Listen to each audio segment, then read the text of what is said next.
प्रमोद कुमार, सहायक आचार्य अर्थशास्त्र, राजकीय महाविद्यालय सुजानगढ़। राजस्थान की अर्थव्यवस्था के अंतर्गत हम पढ़ रहे हैं औद्योगिक विकास में विभिन्न निगमों की भूमिका, और जिसमें सबसे पहले हम बात कर रहे हैं रिको की, अर्थात राजस्थान राज्य औद्योगिक विकास व विनियोजन निगम limited RIICO, Rajasthan state industrial development and investment corporation limited. इसकी स्थापना 1969 में हो चुकी थी, लेकिन नवंबर 1979 में राजस्थान राज्य खनिज विकास निगम RSMDC के अलग से स्थापित होने के बाद रिको का कार्य औद्योगिक विकास के क्षेत्र तक सीमित कर दिया गया। इसे कंपनी अधिनियम 1956 के अंतर्गत एक सार्वजनिक सीमित दायित्व वाली कंपनी के रूप में स्थापित किया गया था।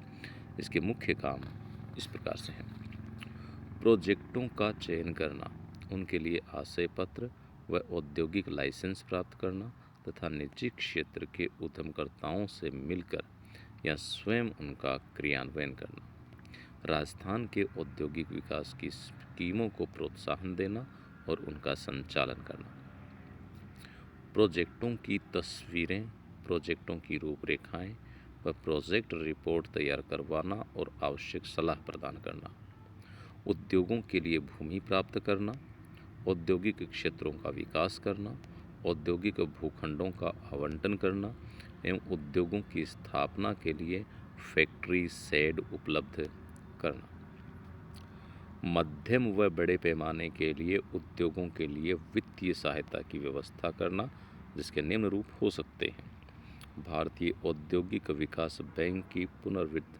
सहायता स्कीम के अंतर्गत अवधि कर्ज देना, शेयरों का अभिगोपन अंडरराइटिंग करना तथा उनमें प्रत्यक्ष अंशदान करना, इसे शेयर पूंजी या इक्विटी में भाग लेना कहते हैं। भारतीय औद्योगिक विकास बैंक की तरफ से सीड पूंजी उपलब्ध कराना, जो नए उद्यमकर्ताओं के अंशदान की कमी की पूर्ति के लिए मामूली सर्विस चार्ज पर उपलब्ध की जाती है। बिक्री कर्ज की एवज में ब्याज मुक्त कर्ज की व्यवस्था करना, प्रवासी भारतीयों को आवश्यक सेवाएं उपलब्ध करना। इस प्रकार रिको औद्योगिक विकास व विनियोग से संबंधित कई महत्वपूर्ण कार्य संपादित करता है। इसके रिसोर्सेज साधन: रिको के वित्तीय साधन शेयर पूंजी, ऋणपत्रों, भारतीय औद्योगिक बैंक से प्राप्त पुनर्वित्त सहायता व राज्य सरकार से प्राप्त कर्ज तथा स्वयं के रिजर्व व बचतों से बने हैं। IDBI ने रिको के कार्य की प्रगति को देखकर इसे पूर्व में पुनर्वित्त की स्कीम में रियायतें दी थी। अब रिको अपने संचालन मंडल की राय पर प्रत्येक केस पर विचार करके अवधि कर्ज की स्वीकृति देता है। सितंबर 1976 में IDBI ने रिको की वित्तीय संस्था के रूप में मान्यता प्रदान की थी, जिसके बाद इसकी निवेश संबंधी क्रियाओं में काफ़ी वृद्धि हुई है। साधारणतः रिको संयुक्त क्षेत्र की परियोजनाओं की शेयर पूंजी में 26% अंश लेता रहा है, जहां 49% शेयर पब्लिक को बेचे जाते हैं, तथा सहायता प्राप्त परियोजनाओं की 10% से 15% तक शेयर पूंजी लेता रहा है। मार्च 2017 तक रिको द्वारा 340 औद्योगिक क्षेत्र स्थापित किए गए हैं। इनमें 37,714 औद्योगिक इकाइयाँ कार्यरत हैं। इसने कई औद्योगिक प्रोजेक्ट पिछड़े क्षेत्रों में लगाए हैं तथा कुछ जनजातीय क्षेत्रों में लगाए गए। इस प्रकार रिको पिछड़े क्षेत्रों व जनजातीय क्षेत्रों के विकास के लिए भी प्रयत्नशील रहा है। रिको इलेक्ट्रॉनिक्स परियोजनाओं के विकास पर समुचित रूप से ध्यान दे रहा है। इसकी इलेक्ट्रॉनिक्स की इकाइयाँ लघु, मध्यम व बड़ी सभी आकार की हैं और उनका निरंतर विकास किया जा रहा है। सबसे अधिक व महत्वपूर्ण प्रतिष्ठित प्रोजेक्ट इस प्रकार से हैं: allied electronics and magnetics limited Udaipur, Rajasthan electronics and instruments limited Jaipur, central India limited Bhiwadi, Bahubali electronics limited, Semcor glass limited Kota, instruments limited का इलेक्ट्रॉनिक्स स्विचिंग सिस्टम्स तथा मोदी ARI का मोडेम्स आदि।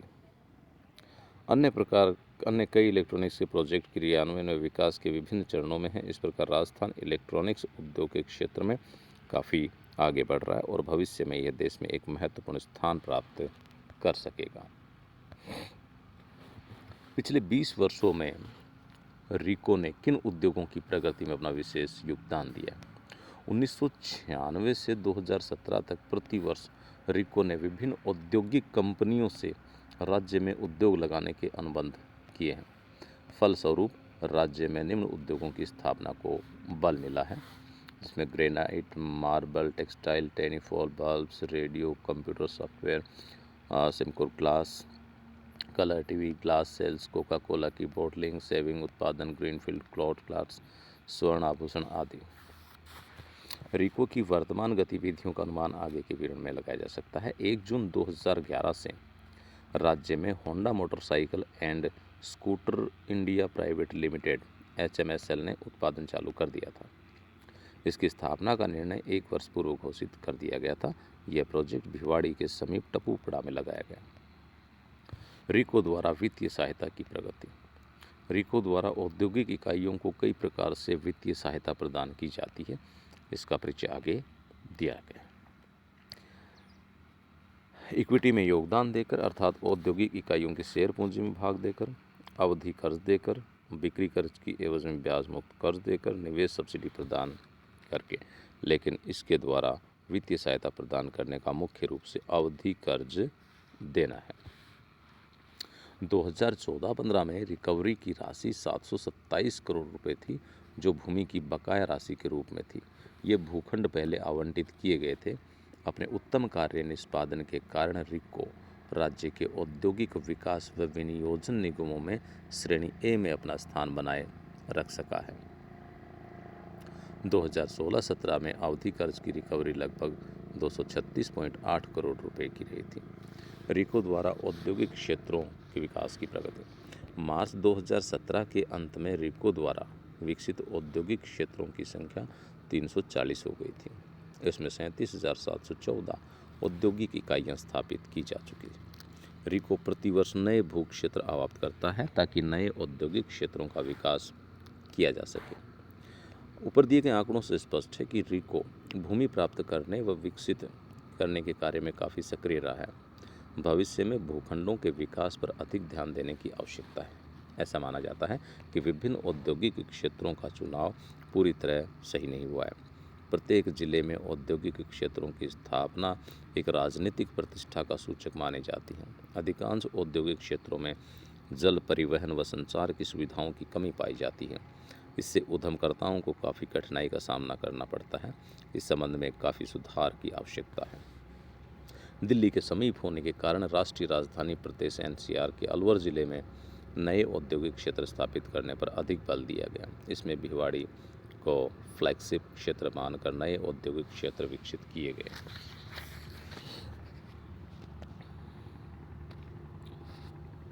पांच विकास केंद्रों में आबू रोड, बीकानेर, भीलवाड़ा, धौलपुर व झालावाड़ विकास केंद्रों का विकास किया गया है। भारत सरकार की समन्वित आधार ढांचा विकास स्कीम के तहत लघु उद्योगों को प्रोत्साहन देने के लिए जोधपुर में सांगरिया, नागौर के गोगला, टोंक के निवाई, उदयपुर के कालड़वास, पाली में फालना, करौली के हिंडोन सिटी, बायां बैना तथा अलवर के खुसहेड़ा में 9 स्थानों पर IID केंद्र, लघु विकास केंद्र स्थापित किए गए हैं। इसका उद्देश्य, इसमें पालना का विकास कार्य प्रगति पर है। राज्य सरकार जेम्स व ज्वेलरी, चमड़ा, गारमेंट्स, इंजीनियरिंग, दस्तकारी, इलेक्ट्रॉनिक्स आदि उद्योगों के विकास के लिए विशेष उद्देश्य वाले औद्योगिक पार्क विकसित कर रही है। इसका जो विवरण है वो इस टेबल में दिया गया है। अब हम बात करें SEZ स्पेशल आर्थिक क्षेत्र। औद्योगिक सेवा व व्यापार संबंधी क्रियाओं के लिए सीमा शुल्क मुक्त विदेशी निवेश से युक्त व अन्य सुविधाओं सहित राज्य में 2 स्पेशल आर्थिक जोन विकसित किए जा रहे हैं। एक तो सीतापुरा जयपुर में जेम्स एंड ज्वेलरीज क्षेत्र के लिए, और दूसरा दस्तकारी इकाइयों के लिए बोरानाड़ा जोधपुर में। तीसरा सीतापुरा चरण सेकंड पुणे जेम्स व ज्वेलरीज इकाइयों के लिए विकसित किया जा रहा है। इसके अलावा महिंद्रा एंड महिंद्रा के द्वारा रिको के सहयोग से राजस्थान के समीप जयपुर के समीप अजमेर रोड पर महापुरा के पास एक सेज स्थापित किया गया है। इसमें औद्योगिक टाउनशिप व रिहायशी बस्तियों का निर्माण किया जा रहा है। इसमें कई कंपनियों ने भाग लिया है। भारत सरकार ने एक ASIDE नामक स्कीम तैयार की है, जिसमें निर्यात आधारभूत ढांचे के विकास के लिए APIP, EPZ, CIB स्कीमों को एक नई स्कीम ASIDE में मिला दिया गया है। रिको ने स्टोन्स के विकास के लिए एक केंद्र सीतापुरा औद्योगिक क्षेत्र जयपुर में स्थापित करने का निश्चय किया है। इसमें स्टोन उद्योग के विकास में मदद मिलेगी। 30 जून 1998 को CDOS को एक समिति के रूप में पंजीकृत किया गया था। 2 से 6 फरवरी 2020 के मध्य रिको व राज्य सरकार के सहयोग से इंडिया स्टोन मार्ट 2000 नामक अंतर्राष्ट्रीय मेला निर्यात प्रोत्साहन औद्योगिक पार्क EPIP जयपुर में आयोजित किया गया था। दूसरा स्टोन मार्ट 2003 में 31 जनवरी से 4 फरवरी 2003 तक रिको व यूनिडो संयुक्त राष्ट्र औद्योगिक विकास संगठन के संयुक्त तत्वाधान में जयपुर में आयोजित किया गया था।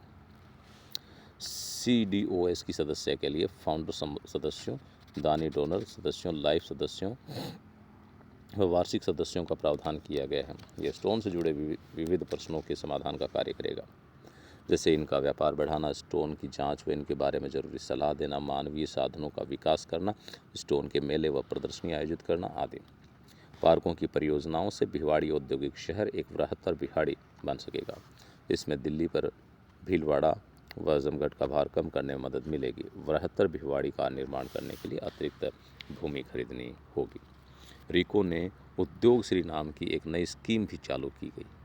इसका उद्देश्य ऐसे पेशेवर लोगों को आकर्षित करना है जिनके पास ज्ञान व अनुभव होता है और जो अपने उपक्रमों द्वारा औद्योगिक विकास की प्रक्रिया में भाग लेने के लिए आवश्यक उद्यमकर्ता की योग्यता भी रखते हैं। रिको ऐसी परियोजनाओं में इक्विटी सहायता भी प्रदान करता है। इसे 2015-16 में कर के पश्चात लगभग 237 करोड़ रुपए का लाभ प्राप्त हुआ, जो पिछले वर्ष 32% अधिक है। इस प्रकार रिको राजस्थान के औद्योगिक विकास में काफ़ी सक्रिय भूमिका अदा कर रहा है।